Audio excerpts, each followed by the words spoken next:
Hello guys, ito nagluto tayo ng tinulang tahong. Ayan po. Walang daon ng malunggay. Ayan. Kaya inalagay ko na lang po ang pinakadahon niya, sibuyas. Tapos nilagyan natin ng sayote, ito ang sili. Tapos ito po, ang isda ito.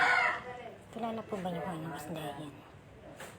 Isang piraso lang yan. Pero yan ay nagkakahalaga ng 39 pesos. Kasi 360 ang kilo. 330. Tinulang tahong. Tapos yung isang pirasong sayote, ayan, hindi kayo maniniwala kung magkano pong halaga yan. 160.